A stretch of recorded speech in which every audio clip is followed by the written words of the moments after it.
Welcome people, my name is Beard Meets Food. Well, not really, but that's how most people know me. Former ESPN #1 ranked competitive eater in Europe, insatiable gurgitator, and over the last 10 years I've travelled far and wide, taking on some of the most formidable eating challenges the world has to offer. But on this channel, I'm going to take a momentary respite from binge eating and sample some of the most unique eating experiences out there. So if that sounds like your jam, let me take you along for the ride. This is Beard's Flavour of the Month.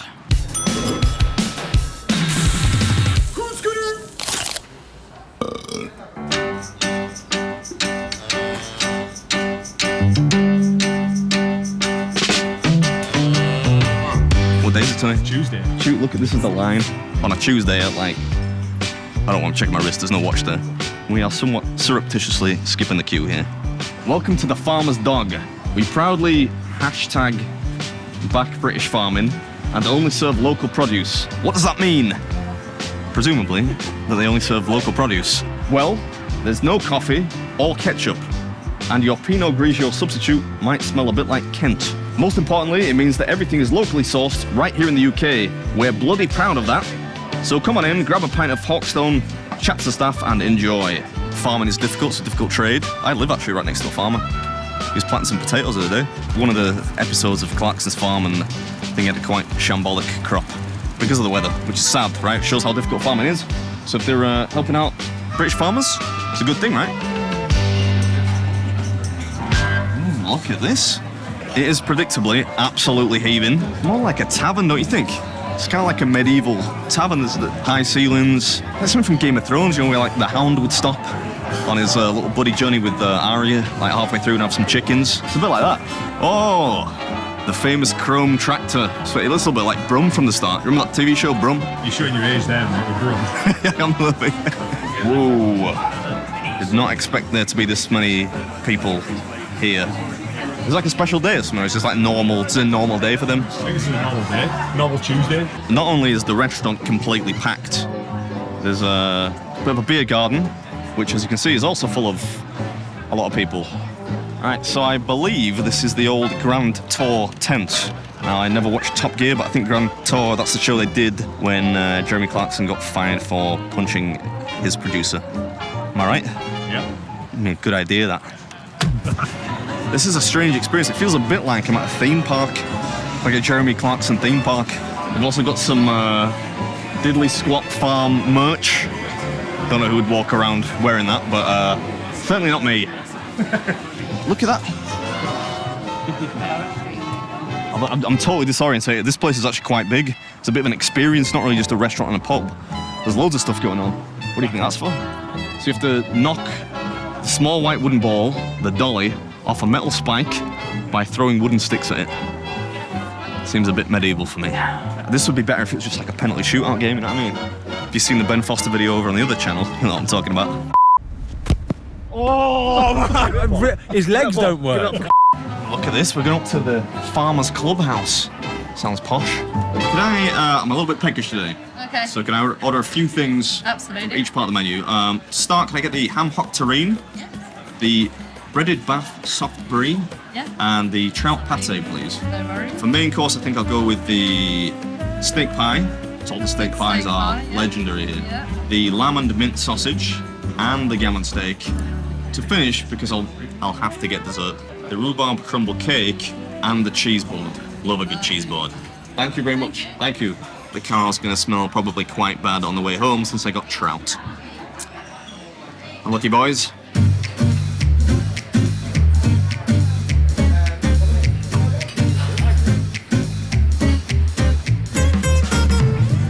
Breaded brie, Oh, thank you very much. the trout, and your ham hock, Thank you very much. gammon steak, infamous steak pie, and the lamb and mint. Oh, thank you very much. Thank you. Thank you.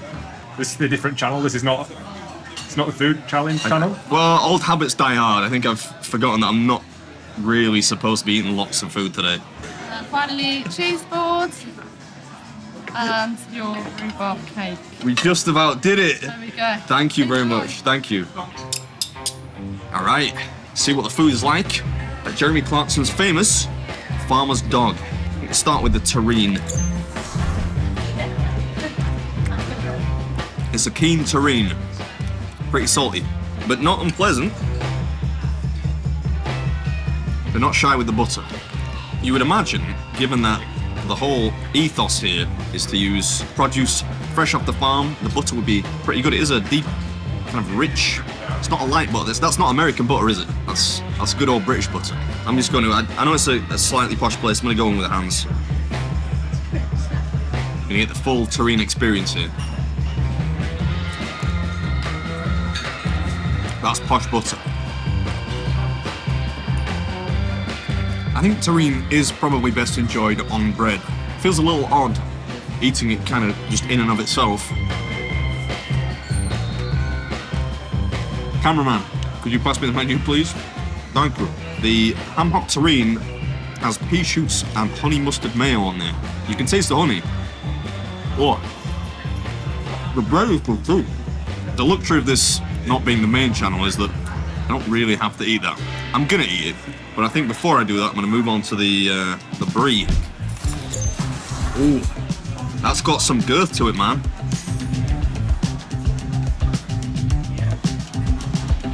Interestingly enough, this is actually served with some type of slaw, implying that you're not really supposed to eat the deep fried cheese stick with your hands.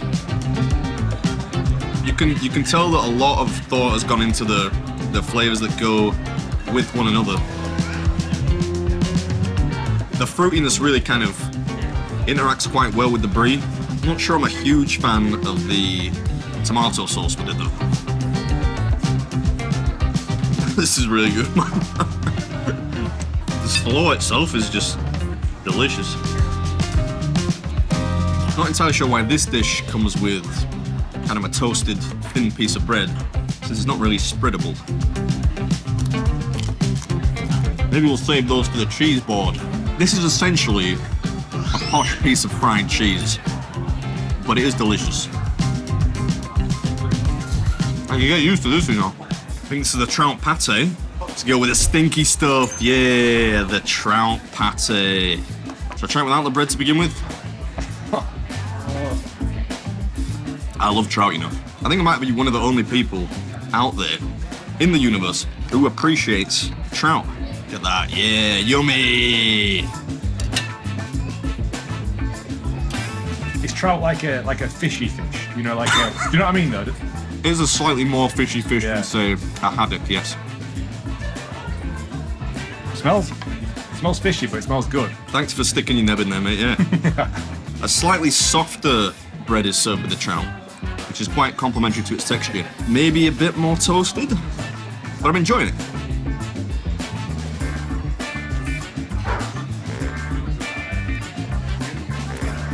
May no pate be wasted. I'm not sure the vegetables really give this dish too much. I think I prefer this just trout pate and bread.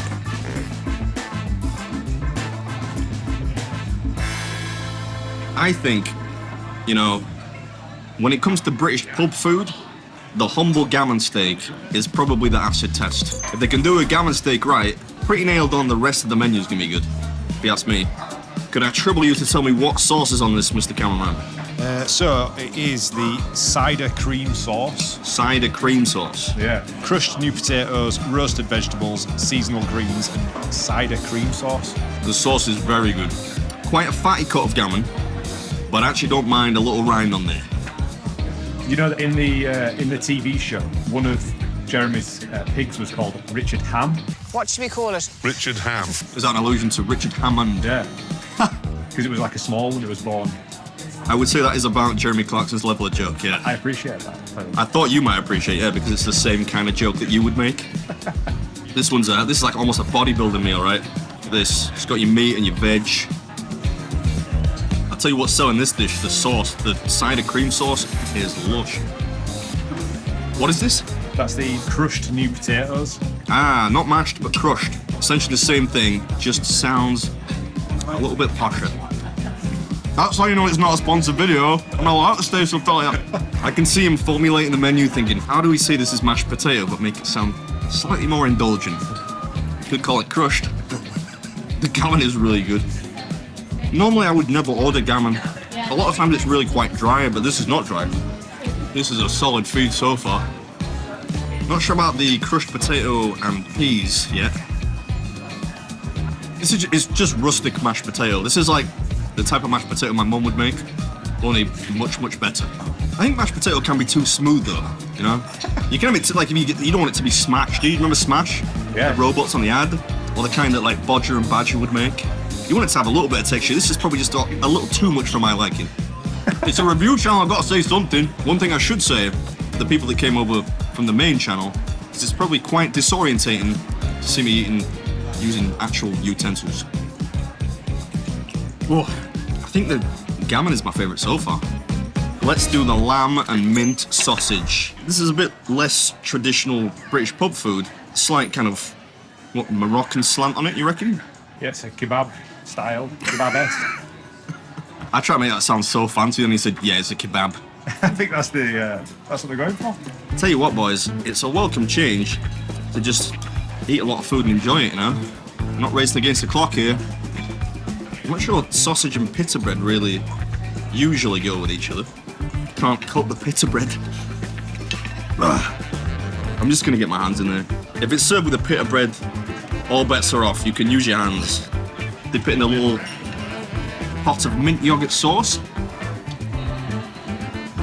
The good thing about that is it's not too minty. I'm not a big fan of too much mint when it comes to meat.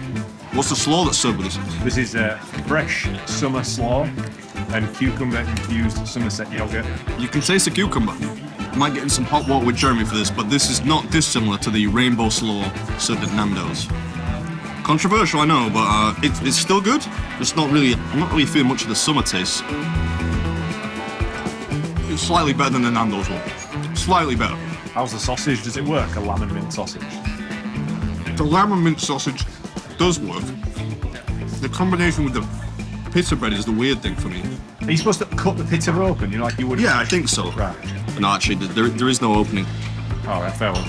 This sausage with a mash, they do have a sausage and mash on the menu, but I think this kind of slightly aromatic sausage combined with maybe a slightly fruity mash, that'd about do it.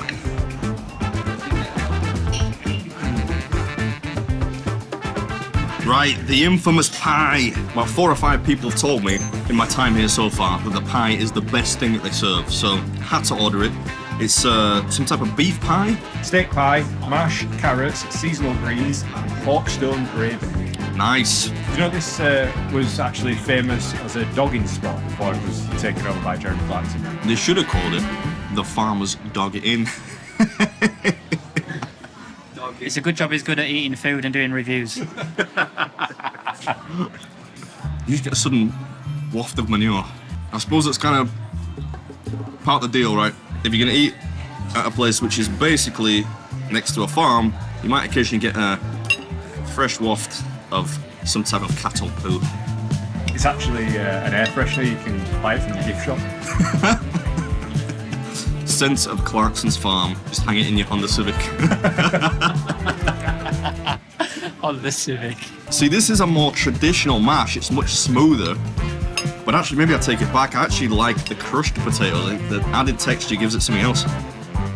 Okay, we're gonna break in to the legendary steak pie.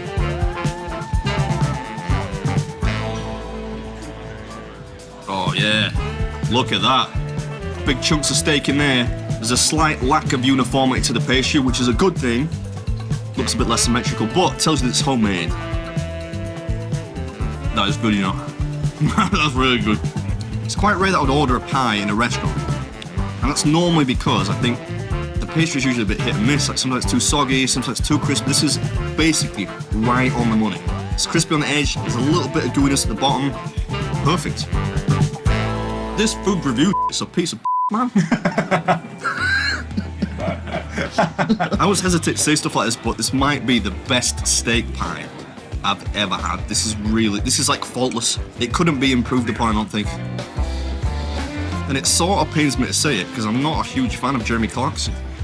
I like his pub, and his pub's food though. Well, thus far, that is a substantial and delicious feed, but the real measure of a restaurant, if you ask me, is the dessert menu.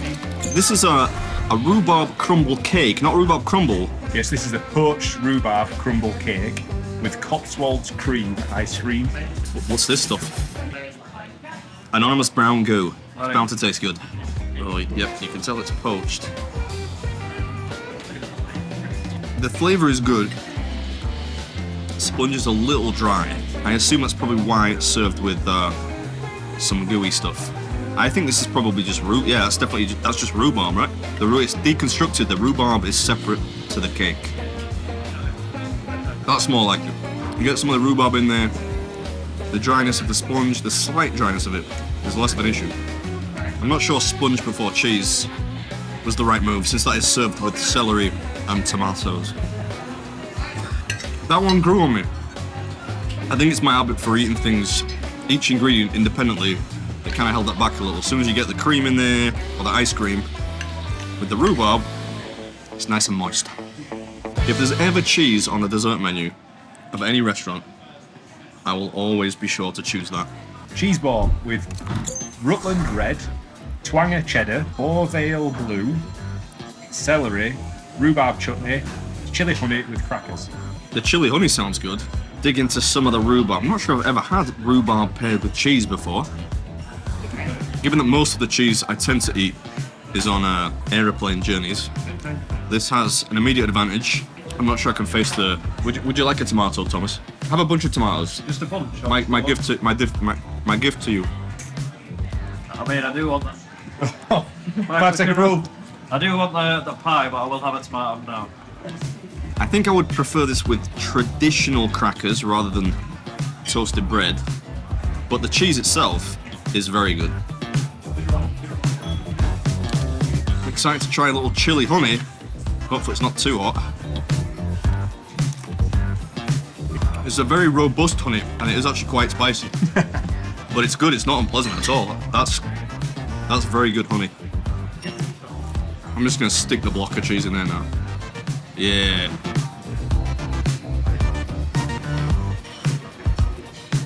I want to leave it, but I can't really leave the celery, can I?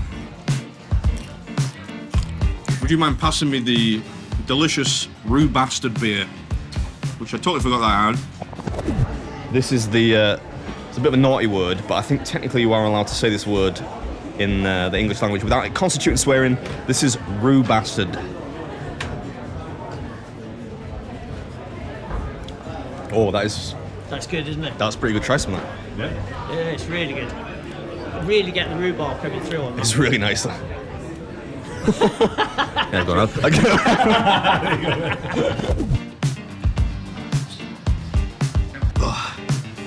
He did say it was, that's a good beer, or me, that's a good beer. I think it's me, that's a good beer. Me, that's good. We have to censor that, but me, that is a good beer. That's the cider. Not cider? Oh wait, it is. All right, down to the final bite, and I have to say I'm a little bit upset that's over. But that was dinner at the Farmer's Dog,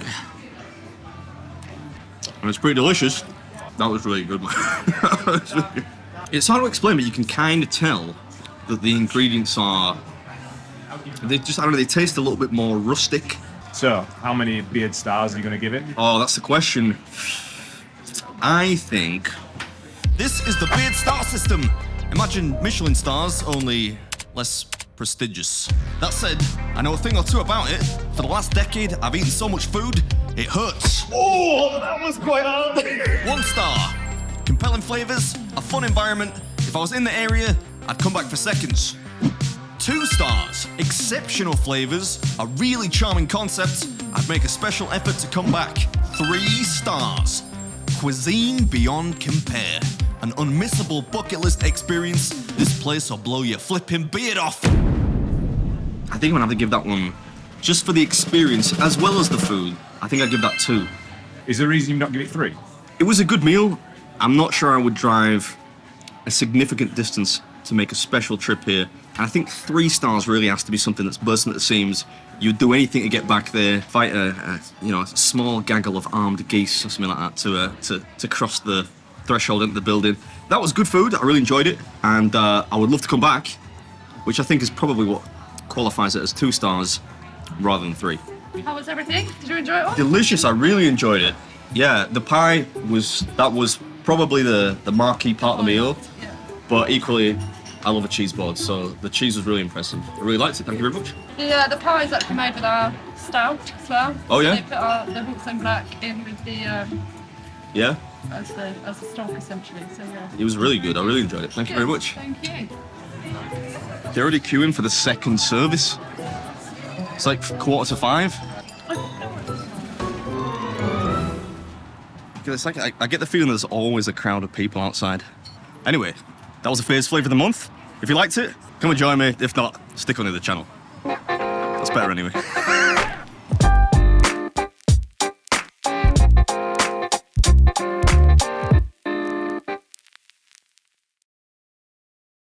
We got Harry here on work experience today. Yep. So if you want to get into video production, you clean your lens. Oh my god, that is shocking. That's like step 1. Step no, right?